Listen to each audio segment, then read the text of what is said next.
सरस्वती नमस्तुभ्यं वरदे कामरूपिणी विद्यारम्भं करिष्यामि सिद्धिर्भवतु मे सदा वसुदेवं सुतं देवं कंसचाणूरमर्दनं देवकी परमानन्दं कृष्णं वन्दे जगद्गुरुम्.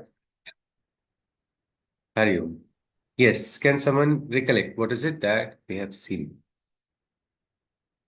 Yes, please. Okay, Dr. Sarupaji. Yeah. Yes. So Arjun asked Krishna after 11th Adhyaya, after seeing the Vishwaroop and after seeing the Chaturpuj Roop. Now Arjun wants to know further the way how he can go ahead with the worship, and he asks that which is a better seeker, whether it's the one who worships the formless or the one who worships the form. Krishna doesn't give a direct answer to this.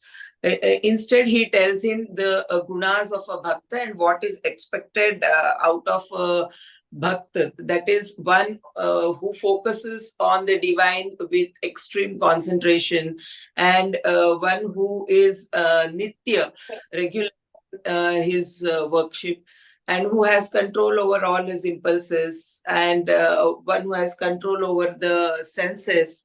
So he keeps on saying that this is an ideal bhakta, and most importantly, one who is into loka sangraha. So this is the way a bhakta can be. And the one who worships formless, unconceivable, supreme one, eternal one, infinite one.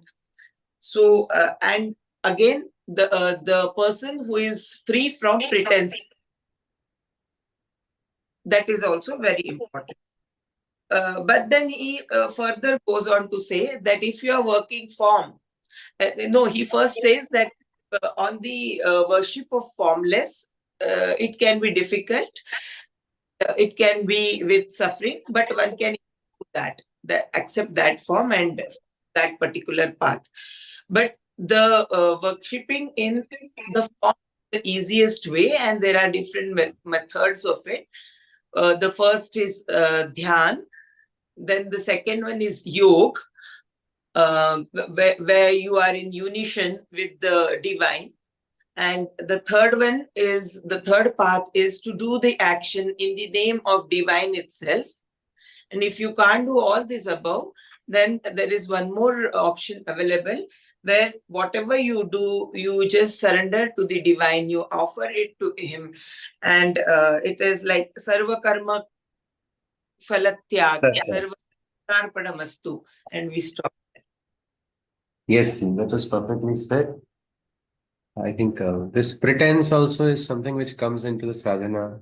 It is something which we should be sincere, because who is going to, is there someone who is going to see and from the outside our sincerity, or it is we are going to look at it, isn't it? It's a beautiful quote of the mother also. Don't pretend, be, don't promise, act. So this is something we should have to get that. We should get that realization is what our aspiration should be. It is only then. And for that, there is nobody else. I don't have to show how much japa I am doing, how much dhyana I am doing, or how great I am. But let us connect. And one important aspect is we cannot disconnect. Can someone tell me why is it Lokasangra important when we are seeking our liberation? Sarva Bhuta Hite Rataha is what Krishna has used the word in this adhyaya also. The one who is seeking the betterment of the world. Why is it required? Shouldn't we look at our individual salvation, our individual realization? I go and become free myself. Why should I worry about the world? Or is it required? Why do you think? Anybody? Yes? Yes? Anyone? Yes, it is required because each of us are attached with one another. Our wishes are very much attached with each other.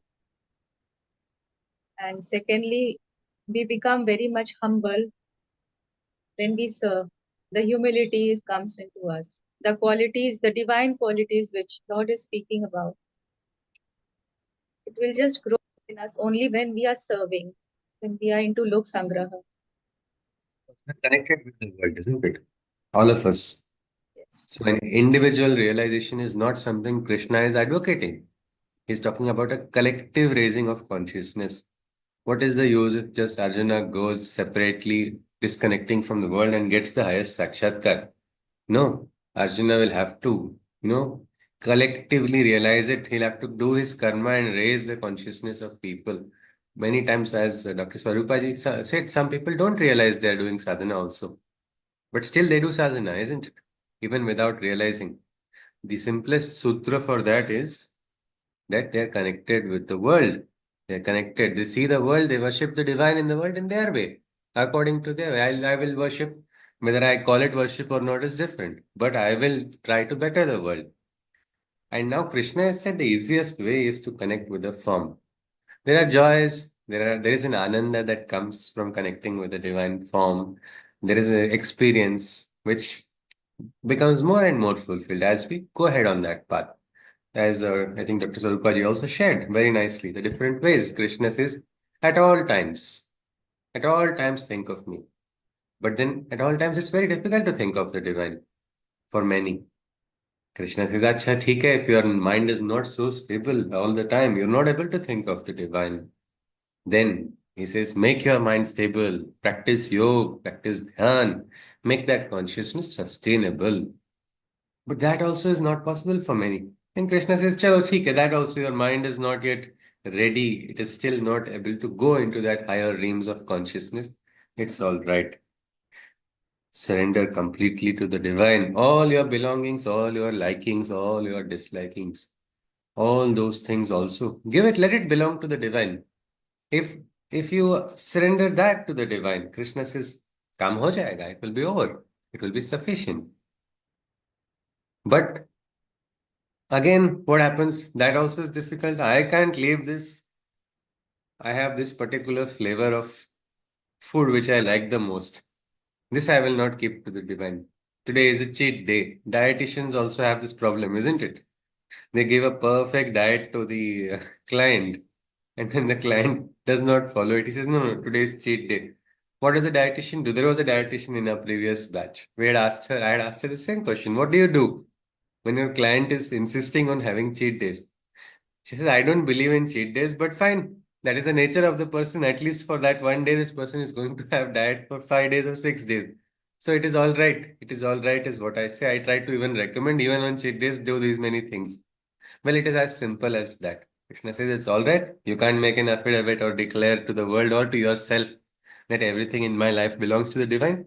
This is all right. Give me something which is not yours. Is it difficult to give something that is not ours? Anybody? Yes. Is it difficult or is it very easy? It is difficult. It is still Why? difficult. Why is that, Dr. Swarupaji? No, It's not. it shouldn't be difficult after understanding Gita, but in the mortal world, even giving what is not yours is difficult because a person has attachment to the things Ah, which are not this his. is not his also, not they do not belong to us also. Best example is you just imagine I am wearing a mask or I am having a gun in the hand and going to come on the road and ask you for a Eiffel Tower. What will you say? I will not allow you to pass unless you give me the Eiffel Tower.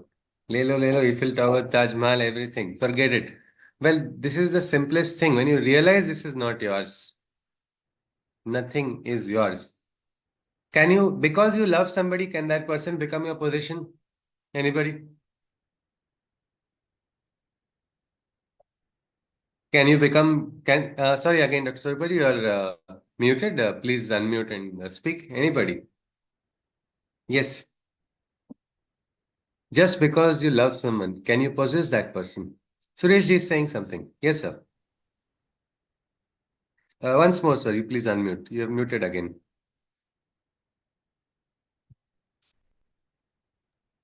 Yeah. No, I was not. I was trying to adjust audio. Oh, okay. Fine, sir. Yes, sir. But what do you think, Sorry. sir? What do you think, sir? Because I love Please. somebody, that person is my possession. Ah, Is it correct? No. No, isn't it, sir? It's difficult to Yeah. let go. It is difficult to let go, but we cannot possess unless we are probably Bhuta Pishacha. We are in that Yeah. state. They try to possess, Yes. but even they cannot truly possess because an Correct. individual is individual. Same way, there are a lot of things in this world which are not ours. Krishna is saying Sarva Karma Phala Tyaga. Means he's not saying Karma Tyaga. Karma Phala Tyaga. Do your work, not because your boss is going to say good or is going to give you a good report. Because it's your duty. You have to do it. Do it because you find your reason. I think love is the best reason, and love for divine is the greatest reason. When I still remember, it was in the first batches. There was one Lakshmi Narayan ji from Atlanta. In his, it was just during the COVID time. At that time, exactly, he had a work which came onto his table, which was not really necessary. The CEO of his company also told it's no problem if you don't do it. But he had a love for Krishna. So he said, Krishna will not be happy that I did not try. It has come to my table. I have to try my best. But his colleagues also, weekend is weekend. No? So then there in Atlanta, it is the biggest important part of the week. The 5 days you work for the weekend. So his colleagues were like, what nonsense? Why are you wasting your time? Instead, go enjoy with your family. Why are you going to think of this? He said, no, it has come to me. Let me try. But then somebody came and explained to him, see, we don't have this particular capacity in our firm. The client wants this and you don't have it. What are you going to do? It's not required. You're wasting your time. He said, yeah, I understand, I understand. He didn't try to create Buddhi Bhed. I'm doing it for Krishna or I have to do it. But in his heart, he was like, Krishna has told Mam Phaleshu Kadachanam, do your work best as you can. Namleji also says the same line all the time. Do your work as best as you can. That is all that is asked from you. I think the mother also is talking about the same thing. So here he tries. He tries over the weekend. He works very hard. He does spend some lesser time with his family because of that. But he feels it is his duty and he continues doing that work. And somehow he finds through his contacts, he makes some call and he learns to outsource that particular aspect which is not there in his industry. And the project is ready. The CEO is also surprised that this project got ready and they forward it. The client approves it. Later, he says everybody got work because of that project for a big period of time, and that was a very crucial project at that time because that company later on, everybody would have been in trouble if they didn't have a project. You can see how simple action, it came onto my table. Let me become conscious. Another person who is from the customs department. She was acting in charge of as a commissioner, herself superintendent, but the person was on leave, and so the file which was not really hers came to her table. Three other officers had signed it, so she had to just sign because nowhere was her liability or anywhere. But she just said, "No, let me focus on this. Let me focus on this. I want to not sign simply without looking at it." Why? She's focusing on the action, not on the outcome of the action. And she unearthed a big scam because just because her eyes came across two license plates, which were two numbers for insurance, which were claimed. They were the same. And in a big file of so many papers, other officers, sometimes, it is a patriarchal society in some places, in workplaces. So they all already had a very looked down upon her. What is she? And she was very straightforward that many people didn't really give too much importance. But she said, no, I cannot sign just like that. The others also said, why are you looking, madam? Just sign and pass it on. But no, she thought, let me see. And then suddenly she discovered that this person is reclaiming insurance in multiple places for the same vehicles. How is it possible? This person is cheating and frauding the government. This is something I cannot allow. And she unearthed a big scam. How is it possible? Again, it is the same thing. And Krishna is asking us the same. That time she was not aware of Krishna herself. Unfortunately, afterwards in her life, after her husband passed away, that was where she started searching for the divine and she found it. But she says he was there with her. She says, I don't know how I did it. It was not in my capacity, but I was sincere. So, this aspect is all that is required. Sincerity is always a very important thing, but it is most underestimated. And Krishna says this. He says this if sarva karma phala tyaga you are able to do, that is enough. Enough for what? enough for moving on into the higher realms of consciousness also. Your sincerity will become your vehicle. Your sadhana will help you rise, but don't miss out on that. So let us continue. We are now in what is the 11th shloka, 12th shloka. Krishna says, he says, Shreyo hi jnanam abhyasat jnanat dhyanam vishishyate dhyanat karma phala tyagat shantir anantaram. Means Krishna says, compared to a practice that is in ignorance performed, knowing is better than being naive and uninformed. Better than knowledge is meditation, but best is renunciation. Renunciation of what? Immediately. Because many people say, no, renunciation, nah, I've given up everything. No, Krishna is not asking to give up everything. He says, renouncing the fruits of actions. He makes it clear. Karma phala tyaga. Karma phala tyaga means you cannot use that excuse. I'm leaving everything, taking sannyas, leaving all the actions. You cannot leave the actions. You can leave your attachments only. Many times couples have a fight. No? They say, I'll go to the Himalayas if you continue like this. It's a very common dialogue. What the other spouse should do is yellow bag. Jao. Then nobody goes. But that is just used as a dialogue. But that is not the way, is what Krishna is saying. Karma phala tyaga. He says, better than knowledge is meditation, but best is renunciation. Renouncing the fruits of actions alone brings peace, is satisfaction.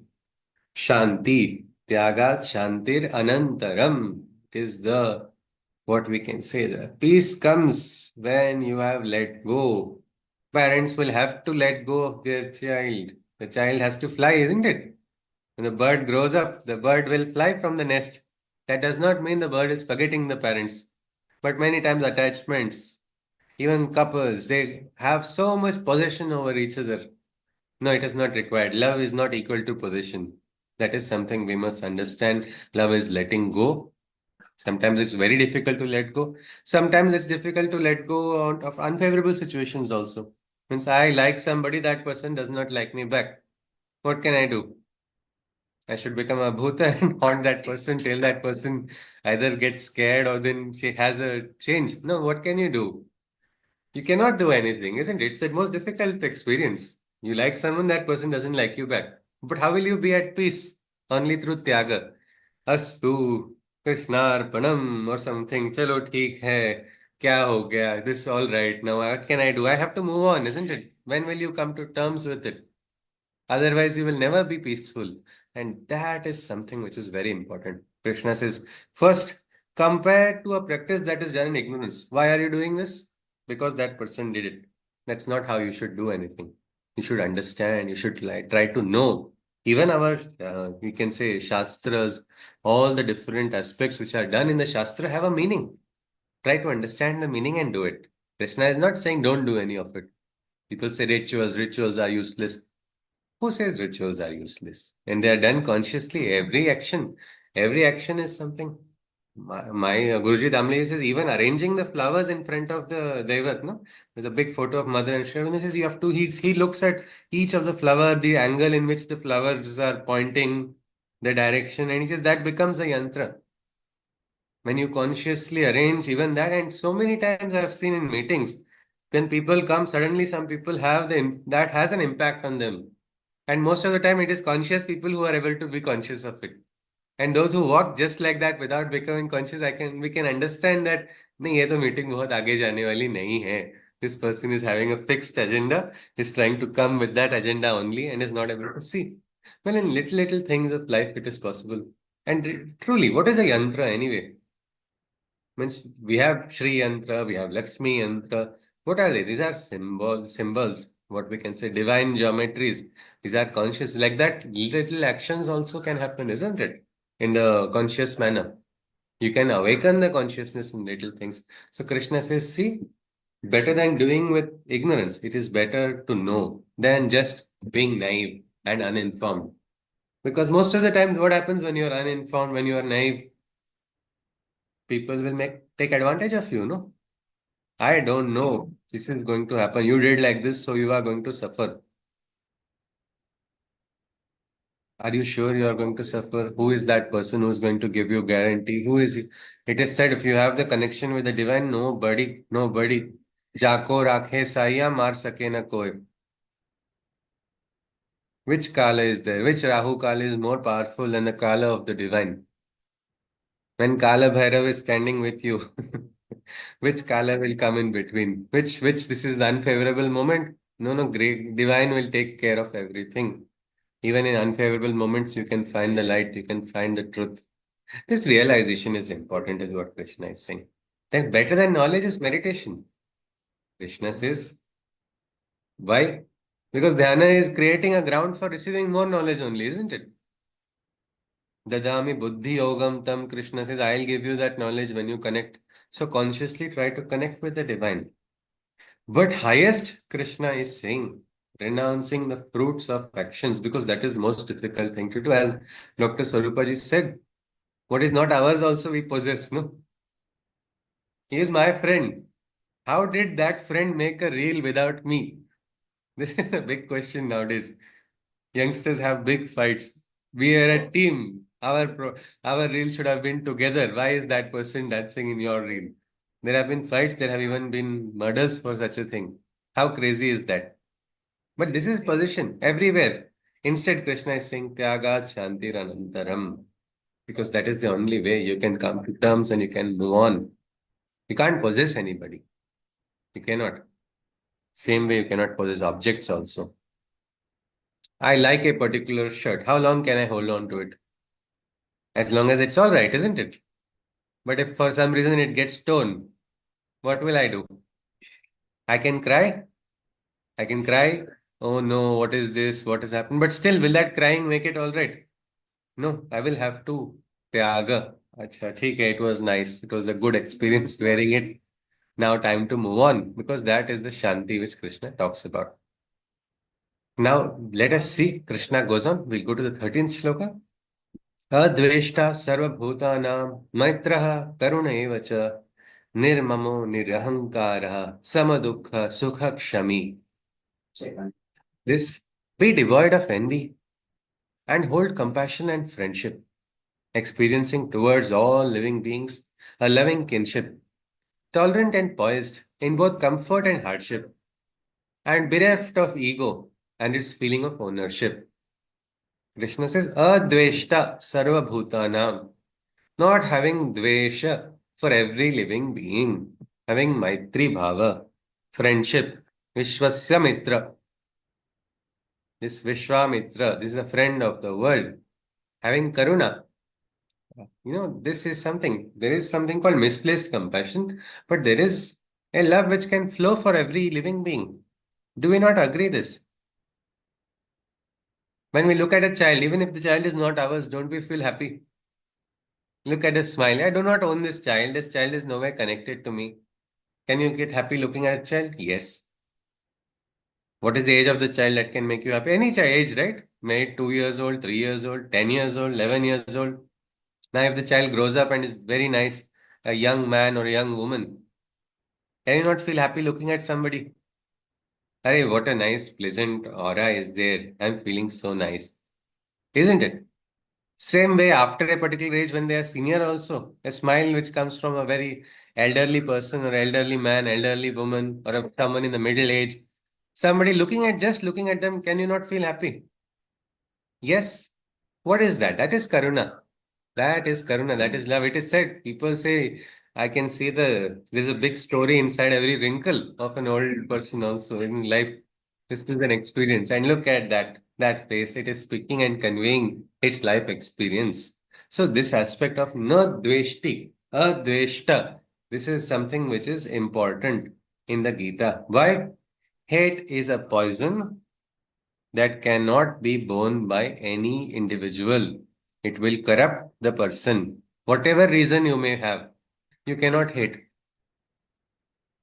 As I think even Chaitanya ji had talked about, Sant Jnaneshwar had said, Duritanche Timirazao.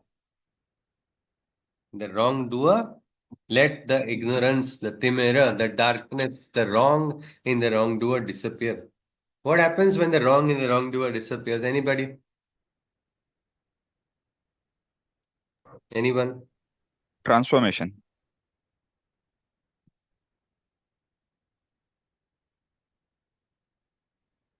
The aura is enhanced.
Hari Om. Am I audible? Yes. Yes, Yes. Shishruji. All right. Can you hear me? All right. Good. Sorry for that. There was a network drop.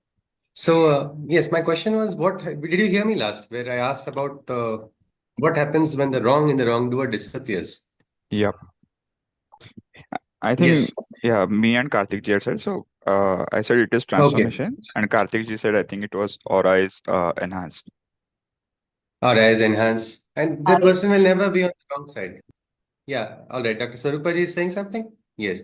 Yeah, I was about to say that the person becomes more receptive to the goodness. When the darkness dissipates, he will be willing to take in what is the good. Yes, yes, yes. And we saw in the Gita, isn't it, that how a person can get transformed. Complete transformation, absolute transformation is possible. Nai jnanena sadrusham pavitram na vidyate. Means all karma bandhanas, all sanskaras, all in that unadulterated light of knowledge, they all fall like fire is burning hay, no? Like that. That person can become transformed. Ratnakar becomes Rishi Valmiki. This is the transformation. So this is what we must recognize the potential of transformation in everybody. Because there is a potential. Let us not say this person is never, he is useless. This Janma, in this next 10 Janmas, as if we can see 10 Janmas we declare. We cannot see, isn't it? There are some people who have that clairvoyance. Kamleji had met one person in Pune. He was said to be able to see births ahead also. But this aspect is important because what we do, we create a mold for a person when we meet in our life. This person cannot, but we do not recognize divinity is there, isn't it? Can we not learn from a wrongdoer? We can learn. We can learn.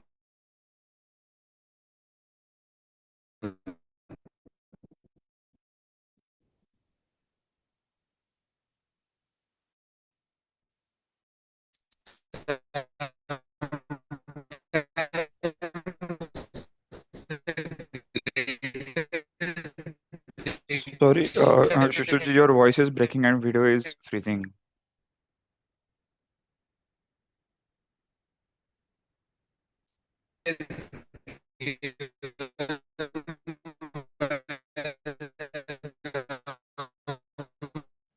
No, Shushruji. Okay, ji, Hari Om. Sorry for that. Please let me know when I'm just trying to resolve I it. If think the I think we can try without connection is video for. restored. I think we can try without your video for some time. Then Yeah. probably the bandwidth will take it.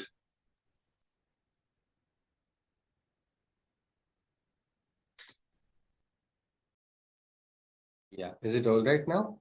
I'm just tried with a different network. Yeah. Okay. Yes. Probably I think this network only had a temporary lapse. So my question was, what happens about learning from a person? Sometimes the best teachers will say, don't do this, don't do that. But a person who is doing wrong can sometimes become a better teacher, isn't it? That is why it is said, Durjanam prathamam vande sajjanam tadanantaram. So wrong people do the first namaskar. They are telling you what path not to walk. Or sometimes the wrong people will teach you unknowingly also, isn't it? Because they are unconscious. They have shared. Like one particular client was giving me a deal on, it was supposedly going to cost so much, so many lakhs for our company. We had to do some trials. So he was trying to say how good he is, how many trials he has done, how intelligent he is, how better he is. While discussion, I just asked him, okay, but what about this? For this rule 170 is why I wanted to. He wanted to say I am not correct. He said, for this rule 170, you don't need to do a particular trial. I was like, wow, that's a very big news. Then why should I do a trial in the first place? It is not required. Earlier, he had created that aura that it is necessary. But in the discussion, he revealed that it is not necessary. Then I could actually, because of that piece of information, I could reconfirm with another authority. And they also, again, highlighted. But why did that person do it? Unknowingly, has helped us, isn't it? He has helped us just unknowingly. That is what is possible. When there is Ishvara in everybody, that can help us also. Maybe that person is conscious and he's helping you. That means he's a good person. He's a sajjana. But if he's unconscious, he can still help you, unknowing to him also. So let us not these people are useless or this group is useless. That person is useless. Let us not ever do that. When we do that, we are creating a wrong sanskara. There is dvesha inside of us. Nothing can be done to so many people. When we declare, what are we doing? We are condemning the entire group and not recognizing the divinity in that person. How many times children are told, you are useless, you are useless? That becomes the entire reason they start feeling they are really useless. All their time in the school, because you didn't get full marks, you are useless. I know of one person who wanted to end his life when he was in school only, just 8th class. What is so big that in 8th class somebody feels that his life is meaningless? Why? Because those were the words that were uttered to him. Now that is something we must not ever make a mistake of. So Krishna says, adveshta, that is the aspect. Devoid of envy, hold compassion, friendship towards all. Being friendship means people say you should have this both of what is a shatru, who is your enemy. Yes, Kartik, do you want to say something? I just wanted to add there was a study that was done even on plants, Yeah. where they kept two plants, two of the same plants, and to one Hmm. plant you speak negative, and to one plant you speak positive. And they identify that the plant that was spoken negative to actually grew slowly or died sooner Yes, than the yes. other plant. Yes. And very recently I met somebody in Bangalore. She told me about her mother. Her mother had the habit of having long conversation with the plants, and her plants would always blossom very well. Everybody would wonder what is it. Then finally, from Delhi, somebody sent their one plant to her because no matter what I do, I'm not getting it. Let your mother talk to her. And truly, that same plant, which was not ever blossoming, after a few months, that plant started blossoming because there is consciousness. A scientist did a study of water also, water crystals, no, after freezing. But what was the same thing, like what Kartik ji talked about, plants being told good things, plants being told bad things. That water, they did the same thing on the water. They found that the crystals formation were different. The ice crystals were different in their patterns. Means what is it? It is carrying. It is carrying something what was inside. So this aspect is there. Let us not have dvesha. But that does not mean if we don't have dvesha, anybody can take us for a ride. You are conscious, you will understand, this person is, it's all right. This person does not know, so he's thinking he can fool me or he can do all. I'm not going to get fooled. But I will not suddenly have this hatred for that person. That dvesha is not required. Shatrubodh is required. But Shatrubodh does not means knowledge of your enemies. You need to know it, isn't it? Who's your enemy, who is not. We will later on learn about Kshetrajna. There are vikara, there are distortions in this universe also. So we must understand what is good, what is bad. But does it require us to hate the enemy? No. Best are our soldiers every single day. They are fighting, but they are not having hate inside. If that hatred was there, they will take their hatred out against something else. Not against the enemy, sometimes against the civilians, against the system, against anything. It will lead to anarchy and chaos. but they are able to understand because that is their knowledge. They have a higher knowledge that way in certain aspects. Krishna says this. He says, tolerant and poised in both comfort and hardship, bereft of ego and the feeling of ownership. I don't own this world. Can we own an organization completely? Legally, you can own it. Legally, you can become the sole proprietor of an organization. But can you own all the constituents in that organization? Because I am the owner, everybody will start working properly. Will they have that? No, no, no. You will have to, with your karma, you'll have to win the hearts, isn't it, of the people? You can't own somebody like that. You can't own property. You cannot, it just comes on paper, you can own it. After a while, what's going to happen? That ownership claim will get over also, isn't it? Somebody else will see, somebody else is going to, again, what are you going to keep to yourself? In the Kathopanishad, the same thing. Yama says, I'll give you vast and vast properties. Don't go after that highest truth. I'll give you what is desirable. Take it, take it. Don't search for that highest truth. And Nachiketa says, and then what? He says, I'll give you biggest life, longest life. And next 10 generations will live full 100 years. Just don't go after that truth. And then this a young boy is able to see through the ploy. He's able to say, Yama, and what will happen at the end of the life? You are going to come and you're going to take it all. You're asking me, I want that truth, which is eternal, which even death will not be able to take away from me. That experience, that consciousness. This is what I seek. So the first aspect, I think Krishna is saying, no dvesha. Without it, you cannot get darshana. You cannot even experience Vishwarupa's the magnificence. You will still be afraid of it, like Arjuna was. So Krishna is reminding Arjuna, no dvesha. Let us go on. 14th shloka. He says, this is now, these are the shlokas which we should have as our ideals from 14th onwards. If you see in the first part of the Adhyay of Bhakti Yoga, Krishna has told what are the ways to proceed. Now he's saying, yeah, these are the best. These are the yogis who have already achieved it, or these are the bhaktas who are dear to me. I mean, there cannot be a greater ambition, isn't it, to become dear to the divine. Divine is dear to us, and vice versa. We are dear to the divine. Let us see what Krishna says. Santushtah satatam yogi yatatma dhruda nishchayaha मयि अर्पित मनोबुद्धिर यो मद bhaktaha same priyaha. That soul who remains ever in a contented happiness, always practicing yoga with a steady firmness, who has surrendered to me his intellect and mind, dear to me, that devotee you will find. Means the mind, mana, buddhi, has been surrendered to the divine. That bhakta, Krishna is saying. He is always santushtaha satam yogi, at all times santoshaha. Santosha is something like trupti or contentment. When can you be contented? When you feel gratitude only, isn't it? For what you have. You need to have that gratitude.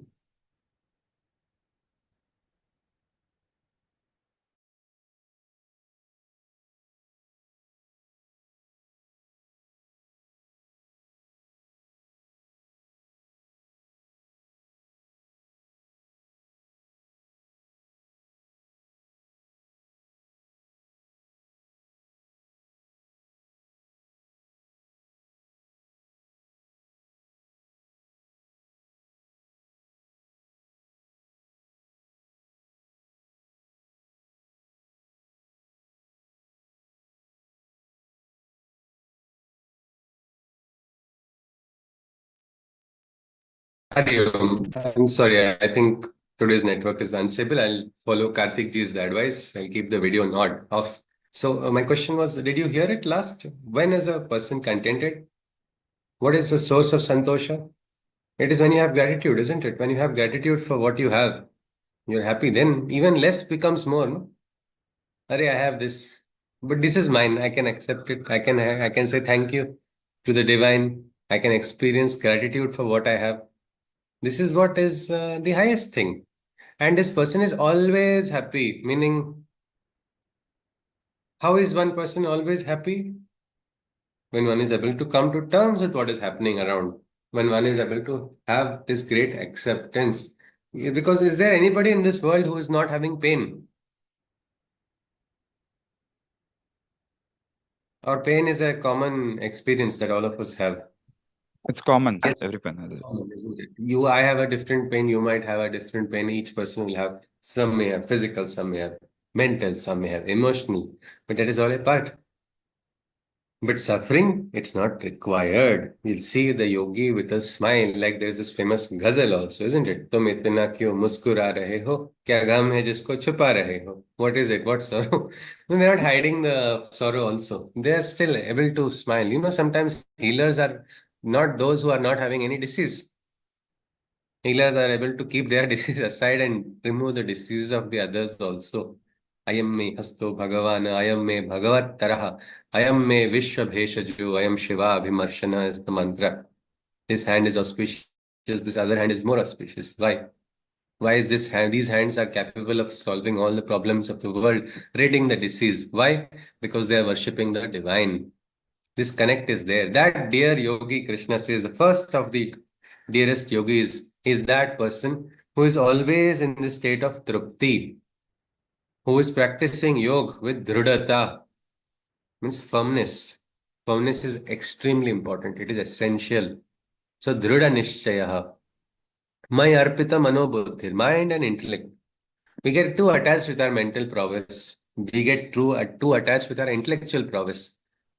But we must learn that there is something higher than that. We saw a shloka in the Gita before. Indriyani paranyahur indriyebhya param manaha manasastu para buddhi yo buddhe paratastu saha. Saha meaning that. That is the divine. The divine is highest. Higher than the indriyas, higher than the mind, and higher than the buddhi. Also is that divine. So its surrender is required. Surrender is also possible when you are conscious, when you are sincere. Otherwise, intellectually, people go and do what they call intellectual gymnastics. Sri Aurobindo had used the term. He even had to clarify. I have asked people to surrender their mind, not their common sense. Because this is important. Recognizing the limitations of our own intellect. Recognizing, and it is, I think, very common in any field. When you go to the most, exalted people in that field who have already reached great status, you will see a lot of humility in them. Have you observed that? Means the more they know, the more it appears that they are saying they don't know. Means according to us, from our side perspective, it's this person knows so much. But when you look at that person's words, you'll see that that person is saying, I don't know. There is so much more that is remaining. Why? Vidya vinayena shovyate, or vidya dadati vinayam. Knowledge is embellished by humility. And that is something which we have to recognize. So Santosha and Ananda at all times, practicing yoga steadily with surrender. That person who is able to do that, who is able to rise beyond the personal likes and dislikes, the personal intellectual limitations, such a person, Krishna says, is dear to me. Let us continue. Yes, yasma no dvijate loko लोकान्नो द्विजते च यः हर्षामर्ष भयोद्वेगैर् मुक्तो यः स च मे प्रियः. He who by the world's chaos remains unperturbed, nor can the world by him in any way be disturbed from pleasure, anger, fear, and anxiety. He who is free, such a soul is dear to me. There's a chaos going on in the world, and yet this person is calm and peaceful. How is it possible? Is it ignorance is bliss? Is it ignoring, or it's becoming conscious? Many people say, mast raho masti mein, aag lage basti mein. It is not in my house right now, the fire, so I did not worry about it. No, it is not like that at all. But I think we all got an opportunity during the pandemic, isn't it? Chaos on the outside. We are trapped inside of the house, and we had to find ways of being peaceful and quiet and having hope when all the news channels 24/7 were blaring these many new cases, these many new cases. This is not going to work. That is not going to work. From outside, we were being hammered by a lot of negative news, and yet we all found a way to overcome it, isn't it? So that is, at least we are practical examples. All of us in this generation who have experienced this pandemic are living examples that even if chaos is on the outside, you can remain quiet on the inside. Look at the storm. The eye of the storm is always peaceful. No matter how raging the storm is on the outside, the center of the storm velocity is as near zero as possible. That is what keeps the storm powerful also. The storm can uphold its dharma of chaos only by becoming peaceful on the inside. That is something which one must recognize. Not disturbed by the chaos on the outside. Nor can the world by him be in any way disturbed. This is also beautiful. Means this person is conscious and is not causing disturbance in the world. Means where this person goes, he is creating an aura of peace, quietude, no disturbance, no fluctuations are taking place. I think many times we've got this experience, isn't it? A relative has come and, "Arey, ghar mein kaun aaya? Tufan aa gaya hai." Some people come and it's like they have brought chaos.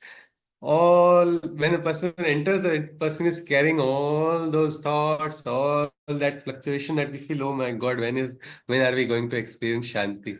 Because that is the nature. But then there are some people who carry an aura of quietude and peace, that very presence. Even board meetings suddenly get transformed. Why? Because one person has walked in with that depth of consciousness. He is a Shanti Sagar, and suddenly meeting also Swarupa changes. Because many times in meetings also we see three, four ideas with lot of force and vigor. People start sharing, and then it leads to disharmony. But one force of consciousness enters, and suddenly the disharmony also gets transformed into harmony. That is the yogi. That is the one. Ramliji had talked to me about one particular Shishya of one MP Pandit ji. He's no more, but he's one of the great sadhaks who had written so beautiful works. His Shishya Shraddhalu Ranade would walk into that room. He would walk in such a way that his walking does not create a disturbance in the flow of his guru's thoughts. That was what he wanted to ensure. Means I would want to walk consciously. Let my consciousness not create a disturbance in him. He's he's probably connected with some other higher thoughts. Let that flow go on. Let my presence not be a disturbance. That is the consciousness of that yogi. Such a person who is free from pleasure, anger, fear, and anxiety. Such a soul is dear to me.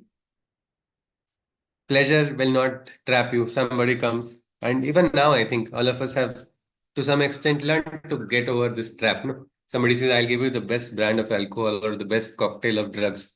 What will we say? No, maybe some people might take alcohol, but they will not take it to the point that they are going to get addicted and lose themselves, isn't it? We know we don't want to lower our consciousness. We have our duties, we have a mission, we have our drive, we have a direction in life which we want to go ahead. So pleasure you can keep aside. I think that's something we have already learned. But anger also, fear also, and anxiety also. I think all three are connected, isn't it? Anger comes because we are not happy with whatever things are not happening according to our expectations. So I am angry.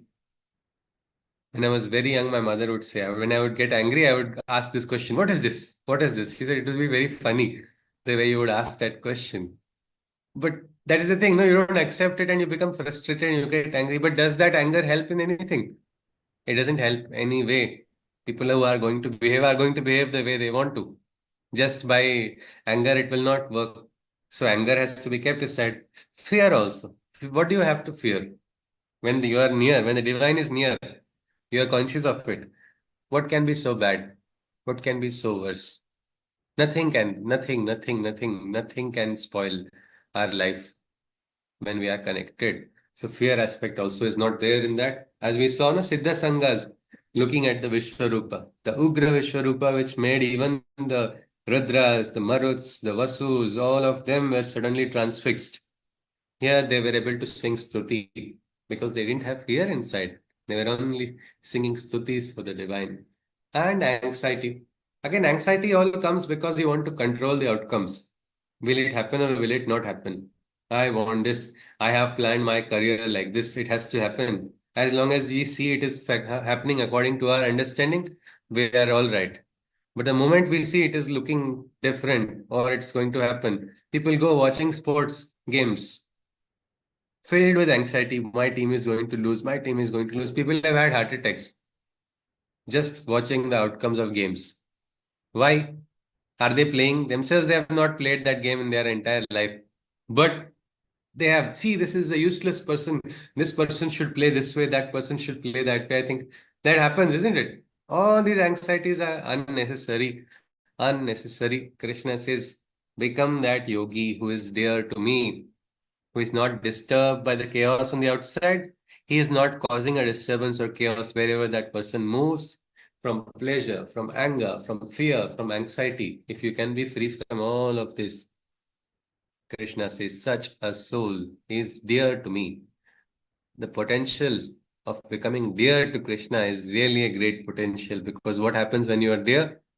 Shraddhavan labhate jnanam dadame buddhi yogam tam. He says, I'll give you capacity, I will give you strength. The Varada Hasta is there. Ananta Haste Kamala Varani, it is said. Their hands of giving, divine hands are so much, so many. The question is not whether the divine can give. The question is, are we capable of receiving? We have to become conscious. That's something Krishna says. Free from anger, fear, anxiety, and pleasure. This person is dear. Let us go to the next one. 16th sloka. Anapekshah shuchirdaksha udasino gatavyatah sarvarambha parityagi yo mad bhakta same priyaha. Expecting nothing, he is pure and perfect in every action and is free from the pains of worry and agitation. This is actual consequence of expecting nothing. When you expect nothing, you will not be agitated. You will not have worries. And your action you will do correctly because you have to do, not because you are going to get something in return. This is so important. When you are free from expectation, you're not going to be disturbed by the outcome. Because if you have expectation and do something, what's going to happen? It will create a frustration, isn't it? Sometimes people cook best food and say, I want everybody to tell, which is very nice. Nobody tells a thing. Nobody gives a word. Everybody is busy in their talking. You have taken so many, so many things you have done to ensure that the food was cooked properly. What happens? Your expectation becomes the source of your disturbance. Worst part is when the enemy, the other, I'll not say enemy, when the other people know that that is your expectation. They will know that this is your expectation. So chalo, abhi to hum dikhayenge hi nahi. My sister's friend, she had come home. That time I had cooked something, a particular dish. And she knew I was going to look at the Bade Bhaiya. I wanted to just as a teasing, I wanted to get a response from her. Because she had told something I cannot cook. And I just said, let us see. And then that day, Damiji asked me to cook. So after cooking, she ate every single piece. I was just looking quietly. I did not let her know. But somehow she got a hint either from my sister or she was sharp enough. She did not say a single word. Even 2 years later, I say, I will not forgive you because you've eaten that day without telling me how it is. She just laughs and says, no, I will not say. It is something like that. Your expectation is going to make you vulnerable. As simple as that. Why should you have expectations? Expectations don't guarantee anything, isn't it? Just because I expect somebody is not going to give it to you. You have to deserve, isn't it? You have to deserve. It's not something you should desire. That is very, very, very important. But Krishna says, let go of expectations, become free from pain, be free from agitation. The next part is Sarvarambha Parityagi. This is wrongly misinterpreted. Sarvarambha Parityagi means all arambhas, all beginnings. This person has ceased to own the proprietorship or ownership of actions that I have initiated. I have done this. People have misinterpreted this as don't do anything new. That's not what Krishna is saying. But recognize that the Ugam is not from you. It is not you who are everything. You are not the Alpha and Omega for the universe, for your organization also. Become conscious. Best leaders are those who are able to give credit to everybody else and not holding on to credit of themselves. Many times in organization, one person works so hard. I am making this organization move on. It is because of me that this organization is running. Simple, even anywhere it can happen. I remember in the first year of my college festival also, there was one festival that was being organized, a tech festival. One friend wanted to, I am doing this, I am doing this. He wanted to show everybody. Now, me and my gang, we didn't have a choice also because we didn't know anything about robotics, and we were given the task of organizing a robotics competition. So the chance of Ankar was not there. But we said, let us try, let us try. We did not, our team did not try to show that we know so much or this event is going to become all right. We were actually more worried whether this event will manifest also or it will get cancelled because we really had zero knowledge in our first year. But what an interesting thing happened was we got help from different places, and everybody had that santosha, everybody had a trupti of contributing and working, and all of us, nobody felt that this is the organizer, this is the secretary has made it possible. And the other side, which did not have these technical aspects, and that was supposed to be a easy, way of this person wanted to project himself. That was why he had taken up that work.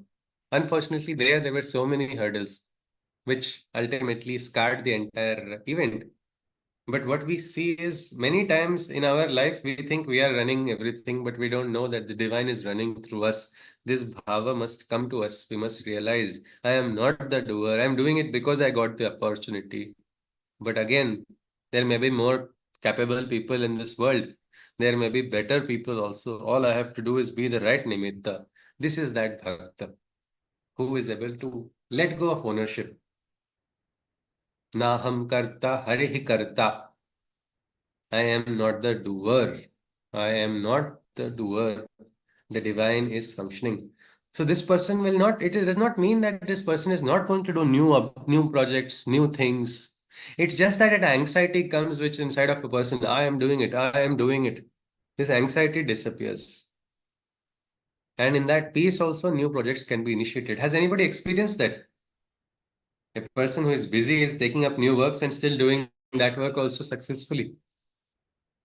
Anybody? If you have, would you like to do share or was it possible? Beginning new works without having that anxiety about the works. Is it possible? Any type of work. Yes.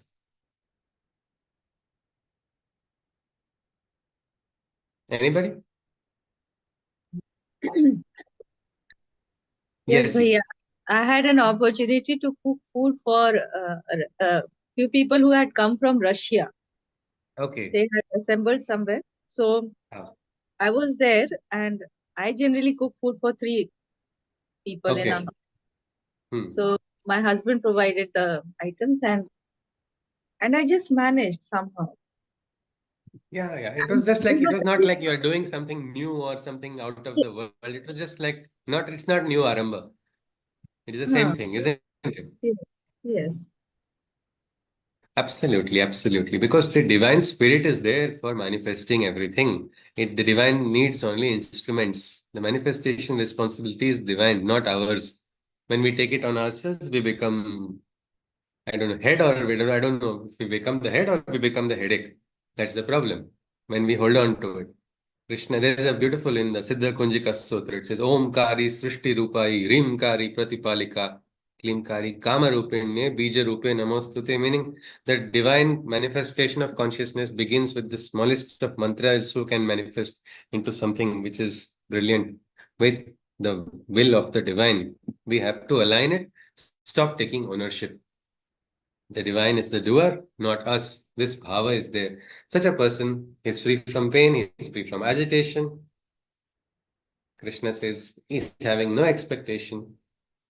Not having expectation is also like a great way of experiencing Ananda all the time and Trupti also. Because on a hot summer day, when you get a sudden breeze, how does it feel? It feels very nice, isn't it? Ah, what a nice breeze it came. It was unexpected. But the joy of receiving something unexpected is, manifold. It is greater. It is brilliant. And that is something which you can always have. I didn't expect it. And then you can enjoy the rasa of the lila of the divine in those moments. That is something, that is something which is required. For that, again, ownership has to be forsaken. Krishna goes on further. I think we look at 3 more shlokas. Yes. can we continue? I think our adhyaya can also will be completed after that. Yeah, all right then. Thank you. यो न हृष्यति न द्वेष्टि न शोचति न कांक्षति शुभाशुभ परित्यागी भक्तिमान्यः समे प्रियः. He neither rejoices nor rejects, neither grieves over nor desires material objects, to whom both auspicious and inauspicious are the same. That devotee is dear to me, I acclaim. Krishna says this. He says, Yo na hrishyati na dveshti na shochati na kankshati. Neither rejoices nor rejects, neither grieves over nor desires material objects. Neither rejoicing nor rejecting. Rejecting means turning out, turning off, no? One side of, when you reject something, you are rejecting the possibility of receiving a knowledge or a realization or an experience. But then what about rejoicing? Should we not rejoice also? Isn't that our right? Little bit. I mean, that also Krishna is not allowing. But I think if you just look at it, too much of rejoicing over something creates trouble also, isn't it? So many times athletes, before completing their actions already, because they're attached with the outcomes, finally my 4 years of experience working has now given fruit. I am winning the gold medal. Before crossing the finish line, they start rejoicing. What happens then? While they are lost in that, somebody else overtakes them, and suddenly 4 years means it is just a fraction of a moment. And that fraction of moment becomes the most costly moment of their life. All their life, they keep thinking of it. I remember Damliji always saying, don't rejoice. That helps remain balanced. Because once the electricity was gone, I was like, oh no, electricity is gone. Immediately electricity came and I was like, electricity has come. And before I finished giving a sigh of relief, again electricity has gone. What has happened now? Alternating current has done its work. It came and went. But I also became like that, isn't it? Excited, again disappointed, again excited. That is not required. Probably that is why I'm able to have quietly without rejoicing when my network is stable, because I know it can become unstable anytime. So let me become balanced. Renuji is saying something. Yes, rejoicing means that again I am trying to attach myself to the outcome. Yeah, absolutely, absolutely. So that outcome is attachment to a favorable outcome is not required. Outcome is outcome. Research design is created within anticipation that we may get a successful outcome, but there is no attachment to the successful outcome. Otherwise, the research gets flawed, it gets botched up. Many big researchers have made that mistake of fudging the results. They get very good papers and good, what we can say, citations. But then if they fall, that means that fall is also equally great, because then it is disproven. Because again, the truth is going to manifest. Let us go on further. Samaha shatrau cha mitre cha tatha manapamanayoho shitoshna sukha dukkheshu samaha sanga vivarjitaha. Friends and foes, he treats as one. In honor or dishonor, nothing is lost nor won. In comfort or sorrow, and in heat or cold, in the opposites of nature, a balance he does hold. Krishna says, friends and foes, he treats as one. You can treat your friend and your foe as one. That is so difficult. It is impossible to many. But Krishna says, treating as one. I think we will stop at this shloka only, on the 18th shloka. Tomorrow we'll look at the 1920 and then go to the 13th adhyaya. But again, this question of treating with oneness, friends and foes, it's a big question. How can I treat? Will I go to my enemy and say, he has my back, please stab me? Is that treating them as one? No. But when we say friends, my friend is not wrong. That my friend, he is, because this person is my friend, sab chalta hai. Because that person is not my friend, kuch bhi chalta nahi hai. This attitude comes, right? Just because you are biased towards your friend. We sometimes allow our bias to continue. We allow our friends to sometimes go on the wrong path also. because I don't want to spoil my equation with that person. Have we heard of this? If we may not have done it, somebody else may have done it, isn't it? We must have come across it. Is that Maitri Dharma? I want to continue my Maitri Dharma, so I will not say this is wrong. Is that true Maitri Dharma? No, not. No, isn't it? You should be ready to speak the truth, even if that friend. I know of this, that this person has told the truth. My friend also, I learned it from my very true friends. I also learned the meaning of friendship is this, that you should be able to say the inconvenient truth also, without fear, without attachment towards your friendship also. Even if that means your friend is never going to talk to you again, it's all right. It's all right. A best friend of mine, I had a fight on the last day of school. That was the worst thing to do. I was not going to see him again, but over something we had, it was something which both of us were very firm on our opinions, and something I do not know. It's very silly now. I don't even remember the reason for the fight, but we both walked different ways. And then again in college first year, he is in a different field. He's in computer science. I'm in mechanical engineering. Again, we are doing combined studies for the exam. Though the exam subjects are different, our paths again connected because that is the Maitri Dharma. Maitri Dharma is not dependent on outer aspects. But your duty must never be forsaken. You have to speak the truth. You have to speak it even if it means it's going to sometimes be inconvenient to another person. Because that is the duty. You cannot be attached to your friendship. Same way, enemies, we just saw some time back, isn't it? Enemies can also teach us. Enemies can also teach us. We cannot just blanket everything that person says as wrong just because we don't consider that person our friend. One side you are saying you should not have foes. Then if you don't have foes, why should you even have anybody classified as an enemy? Are you having a bingo book? This is enemy number one, enemy number two, enemy number three. I'm going to eliminate one by one. No, no, we are not into that kind of life at all. That's not the life that we need. Krishna says the same thing. So treat friends, treat foes as one. Actually, the criminal also, Godfather movie, he says, my father taught me to keep my friends close, keep my enemies closer. Of course, he walked the path of Swartha, he walked the path of hate, he walked the path of treachery, and that was his end also, ultimately, walking that way. But this important point is there, isn't it? Oneness, oneness, oneness. Who knows, we might find a Vibhishana also in the opposite camp, isn't it? Why do we have to, just because this person's affiliation is like this person is not, he is bad? Not at all. Asura, well, you see, Prahlada also was a titan only, isn't it? But a great bhakta. That is something we must understand. Even Asuras, you can understand what is good in them. Sri Aurobindo had talked about Asurasya Udyamam Shakti Dehi.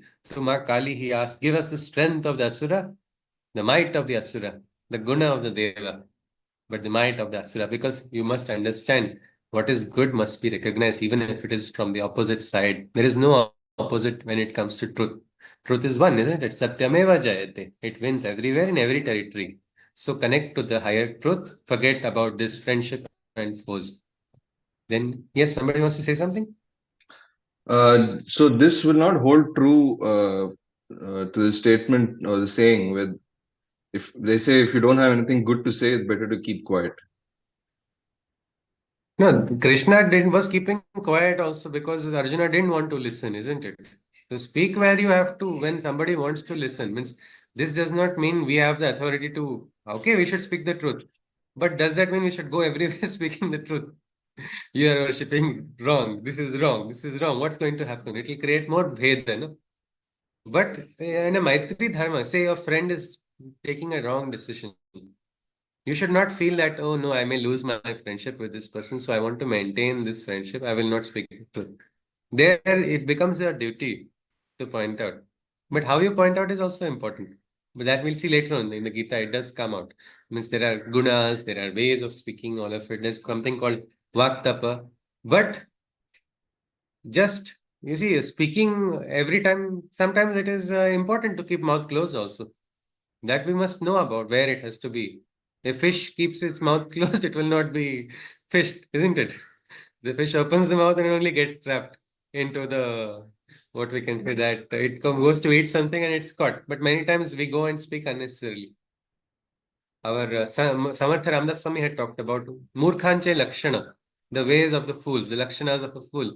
First line, it is about Vicharala Vina Sange to Murkha. The one who speaks without being asked, he is the number one fool. So that we need not. We're not being asked, it's all right.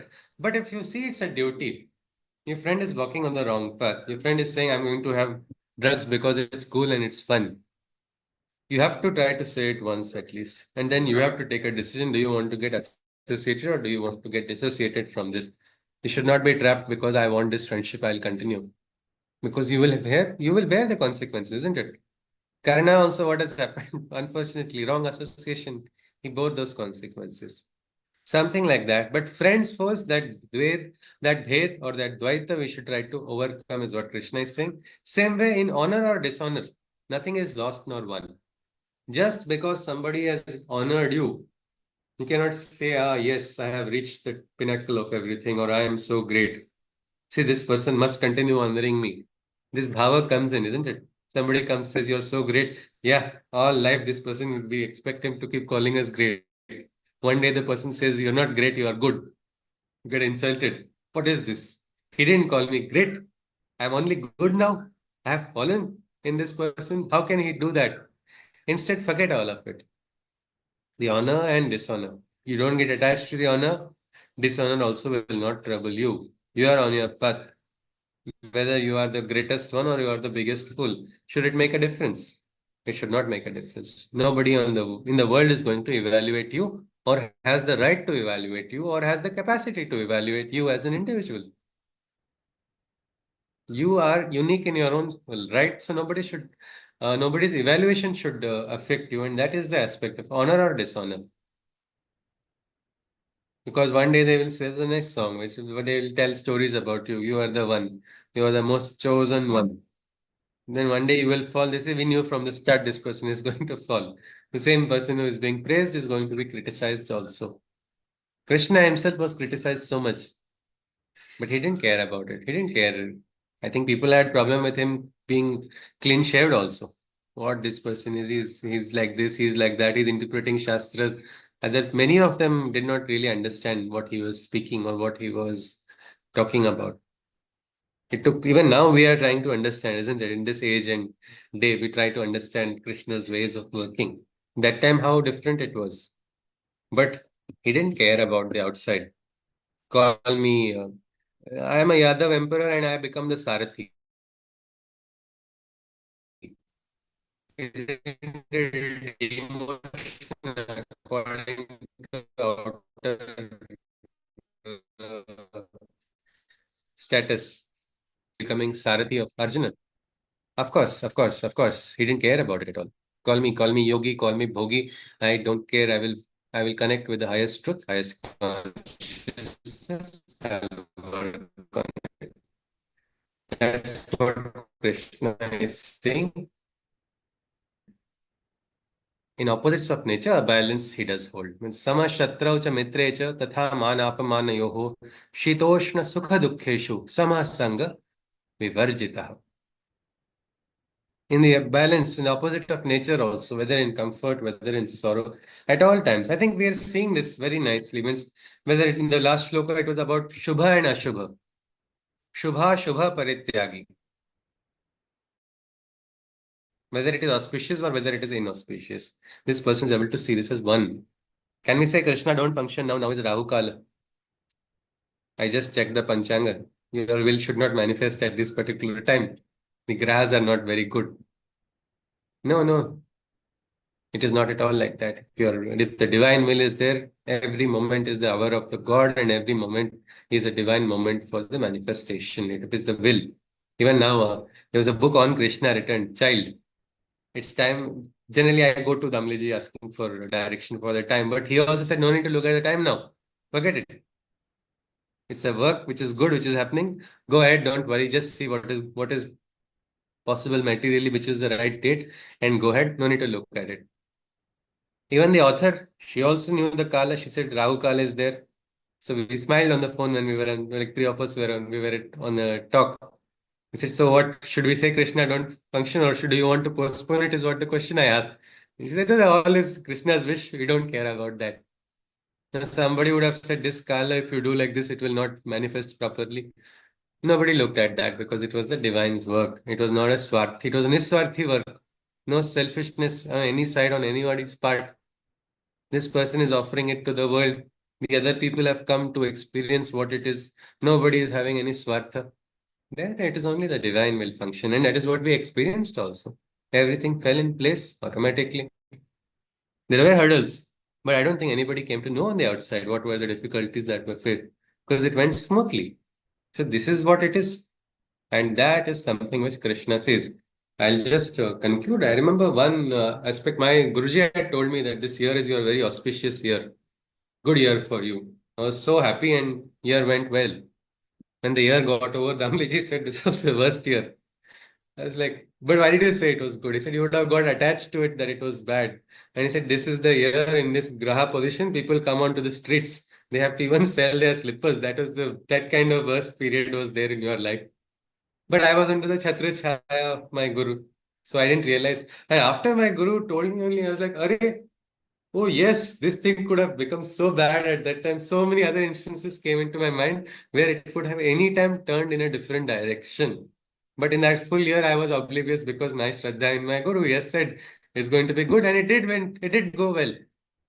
My Gita writing also started. It was in 2014. I'm saying that time it started. It is something very auspicious for me. It was a very big moment. How did I do? Why did I do? I don't know. But this aspect, Shubha Shubha Parityagi, what is auspicious, what is inauspicious? For this person, he has become one. He will not say, I'll not go to work today because I saw a black cat or glass broke. So I will not do work. This is a good excuse for those who are lazy.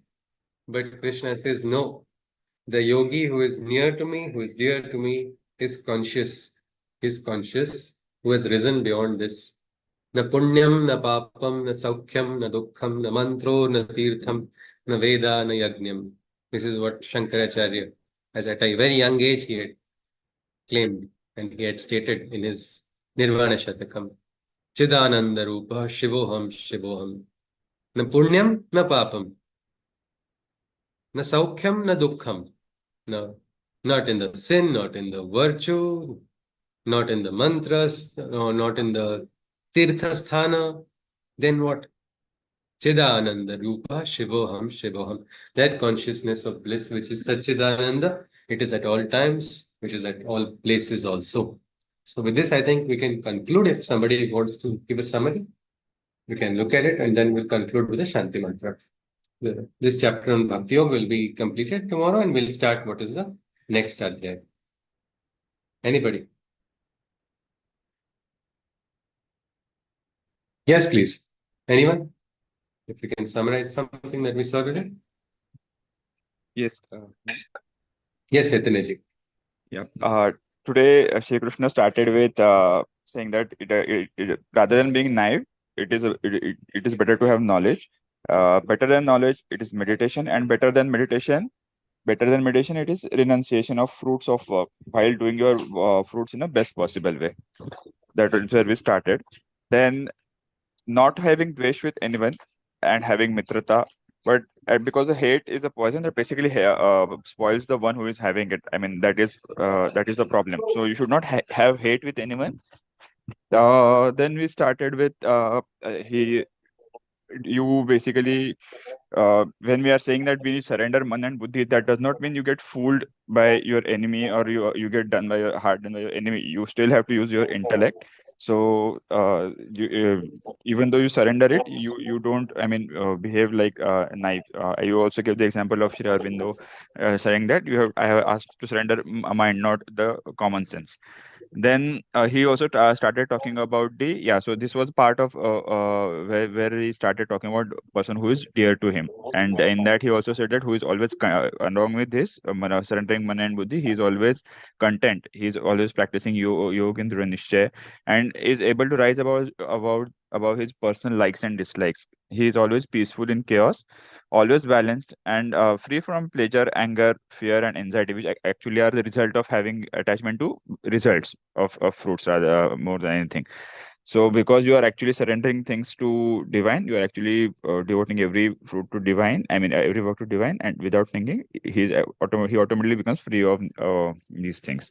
He's also beyond that, thinking of Shubha and Ashubha, because divine working has no, you can say, Shubha or Ashubha Kala. It is if divine decides to work at some time, it is bound to happen, irrespective of what kind of time, her type of Kala it is.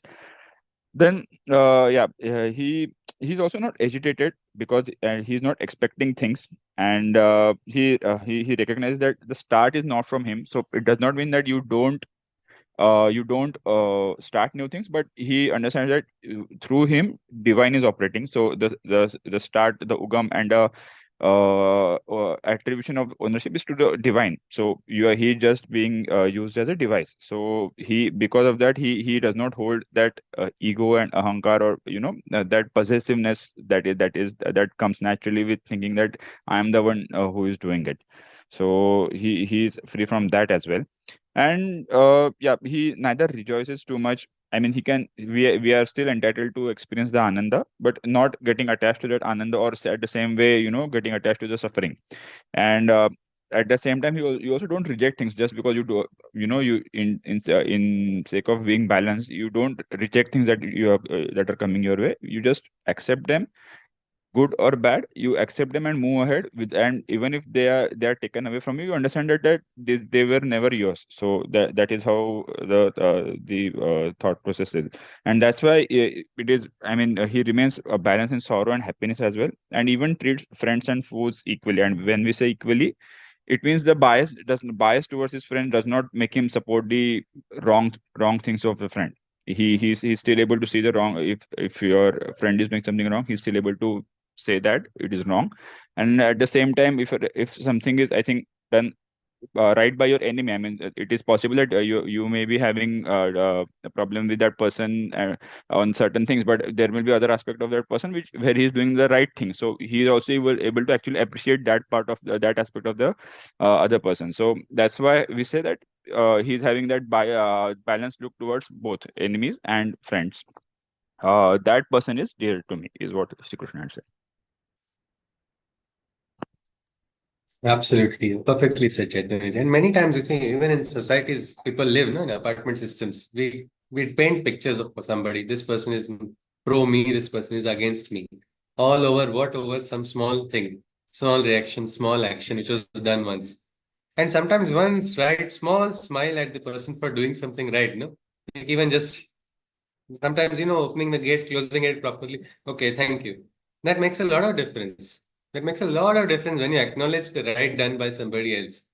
Just because I don't like that person should not be the entire criteria for not liking. And many times, this creates, it even burns or eliminates that sanskara also.